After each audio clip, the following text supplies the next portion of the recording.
So you've taken the Celta, or maybe you're just going to take it like next month or next year, but you already have it planned. You know you're going to take it. You want to know a little bit about the rewards, the things that will happen after the Celta, the good things about it. That's what we're going to be talking about in this video. I'll see you in a second. Definitely.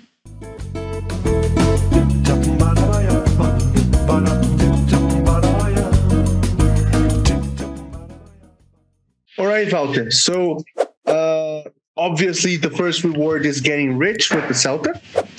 Or finding a way. But in all seriousness, what would you say is a top one reward of taking the Celta?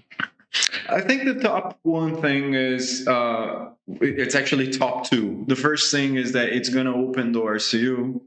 If people see the certificate, they already know, okay, this is a person who has formal training. They know what they're doing. They can deliver a good lesson. I'm not saying that like anything's going to be perfect, but we know that this person know what they're doing. That could, prevent things such as like sometimes you just feel like everybody doubting your abilities and your skills as a teacher. So you're gonna look for a job and then you have to teach. Well, you're a teacher. You shouldn't be a problem if somebody asks you to teach a demo lesson, because that's what you do, right? So that shouldn't be a problem. But sometimes it can become a bit annoying, and then maybe that won't be necessary. Or if you want to get a job in a different country, abroad, that becomes a possibility, a real possibility. And yeah, I think, and you become part of a smaller percentage of teachers in terms of qualification, right? So you're now a Cambridge certified teacher, so that's making up numbers, but let's say maybe 10%, not even that. 3% of teachers, of English teachers in Brazil have a Celta, and then you're going to be part of this 3%, right? So I think it's you're a part of something great. Yeah, I think so. The cohort of Celta holders it's a very interesting one. Yeah. Yes, I agree.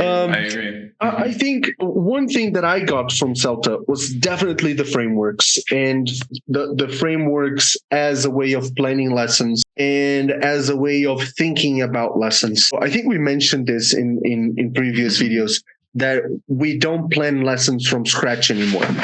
No. Right now, you know that you should have a lead in. There is an input phase.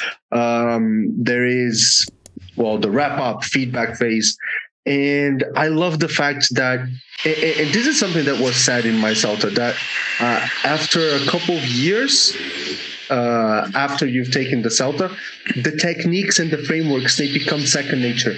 And this is so true. After some point, you don't think about the techniques anymore. ECDB, about PPP, it just comes very, very naturally to you. And this gives, I'm going to talk about my classes, right? But this gives my classes a new level of fluidity together with this. I think this is a huge takeaway, in my opinion. I completely agree. That's actually one of the ones, because Bruno and I, we listed the things that we thought were rewards, but we did it separately, so we would like check them together, right? And that was number 2 in my list. It is the frameworks. It is I wrote it like there is a level of standardization of things. So you put things to a certain standard. I'm not saying that the standard is the only way you can do it. Not at all. I think you can question it. I think you can improve it. I think you can look for new things, new trends in education. But come on, if things became standard, it's because they were valued for some reason. Using the PPP, for example, and you're going to use it quite a lot if you're teaching language in the Celta, for example. You're like, the PPP. Just clarification: language, as in vocabulary, grammar, and not speaking, writing, and reading. Carry on. Exactly. You're not teaching skills, you're teaching language. Then you use the PPP or the TTT. I myself, like nowadays, I don't do the PPP, or at least not as much. But when you're doing the Celta, after I finished my Celta, I made sure that I was planning my lessons during a year to that standards, that my lessons were Celta lessons, because I wanted to make things stick in there and be there, so I won't forget how to do it, and I know how to do it, and they're up to a certain standard, making things become kind of sort of mechanical at some point. That's at least the way I understand things. I think that's just about it. You make sure that you're doing those things for quite some time. They become second nature. Just like you said, I'm quoting Bruno here. It becomes so much easier to plan a lesson and so much faster. And there comes the other thing that I think that makes a difference, Bruno. I think there's a certain pace of lesson planning. You mentioned this a few videos ago. You said, I can literally sit down and plan a lesson in minutes. All right. As opposed to, when you're in the beginning of your career, you're going to take hours. But that's the thing. You're in the Celta. Exactly. Yeah. In the Celta, you're planning, you're doing a lesson planning. And you're going to take, I don't know, 8 hours, 6 hours doing a lesson plan, maybe more when you're lesson planning. And you're thinking about the reason. Everything has a level of reasoning. Everything is justified. There's a reason for everything. And then you just get to know that standard, you get to know the frameworks so much that it changes the pace of your lesson planning, and things get faster and they get better. Definitely. And it's quality of life. I think it's faster and better. You get more free time. If you have more free time, you can either get more work, more classes, or you can enjoy this free time to do something else. And I think that's great. It's this awareness that you're able to perform a high standard, not a lot of time. Right, so you can plan good lessons, you can deliver good lessons, and not spend an hour, 2 hours to plan. It's a huge reward from the Celta. What would be your next one? I think it's in sync with what you mentioned about opening doors. I think it's opening windows as well, because before I took the Celta, I thought the Celta was the thing. Right, so you take the Celta and that's it, and then you find out that there is Delta. That there, at least that's how I found out. So there is Delta, there is TKT, and then Clio modules for TKT, and well, why not a master's degree? Because and I think it shows you different paths ahead. When I was teaching in this school in Brasilia, I thought that my career was not reduced, but was limited. That's the word. I thought that my career was limited to the school life, to being a teacher, to being a head teacher, to being a mentor, coordinator, branch manager, supervisor, and school director. Right? I thought this was the road plan, the roadmap for the career. And then you kind of find out that there are so many other things to do, right? There is editorial work and working with publishing houses and so many other things connected to this that will give you some perspective and some room to breathe. I think I feel that sometimes teachers who have been teaching for I don't know, maybe 10 days. I know I did. I know I needed a break from the classroom. I was teaching too many hours, and I needed a break from the classroom. So I went into an office work connected to education, connected to language teaching. And I think in large, because I had qualifications, because I had a Celta. I also had a C2 certificate back then. And then you can more easily transition into these roles if you have certifications. right? You do need the qualifications, right? You need the certificates. Yeah. And I think it's great. I think that's something that if I could give a piece of advice, it would be try things out. Like if you've been teaching in a language school for all your life, try a bilingual school, try a regular school, try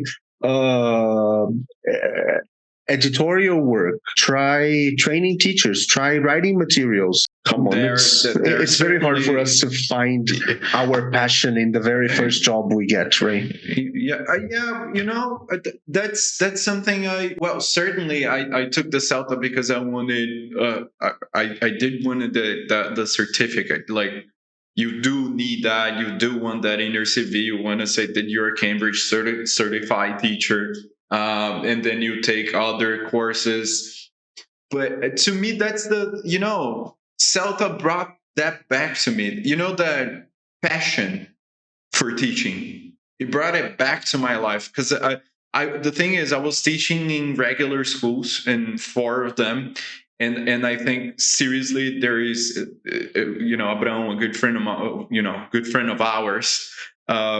He once said that teachers who are spending a lot of time in classrooms like that, if you're not using materials that are up to the standard, you are a language teacher, you know what you're doing, and then you're spending so much time teaching in context that you can't really have an effect, that kind of kills your passion. It was when I took the Celta that I knew, like, I cannot keep teaching in this context. I have to go back to places where my abilities are relevant and where I can make a difference. Plus, Celta also brought, that you want to keep on studying. You don't want to stop. You're a teacher. You can't stop. You got to go on, learning new things. And then after the Celta, I was like, okay, what's the next thing? To those who already took the Celta, I say there is a course by International House about